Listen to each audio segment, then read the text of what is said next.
तुझ्या आयुष्यात काही गोष्टी यशस्वी होत नाहीयेत का? तू घर विकत घेण्याचा प्रयत्न करतो आहेस पण ते जमत नाही. तू नोकरीसाठी प्रयत्न करतो आहेस पण ती मिळत नाही. तू आपल्या मुलांचे लग्न लावण्याचा प्रयत्न करतो आहेस पण ते होत नाही. त्यासाठी तुला काय करावं लागेल? तुला 2 गोष्टी कराव्या लागतील.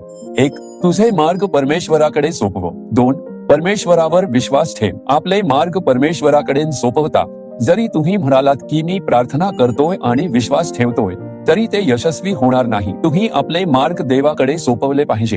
जर तुम्ही सगळ्या गोष्टी आपल्या इच्छेनुसार करत राहिलात तर परमेश्वराने ते पूर्ण करावं असं तुम्ही कसं अपेक्षित ठेवू शकता किंवा त्याने ते यशस्वी करावं? तुम्ही पाहिलं पाहिजे की ते देवाच्या इच्छेनुसार आहे का? तुम्ही तपासलं पाहिजे की ते परमेश्वराला आवडतं का? आपण ते फक्त परमेश्वराला आवडत असेल तरच करावं. परमेश्वराला पुढे ठेवा, त्यांना आवडेल ते करा.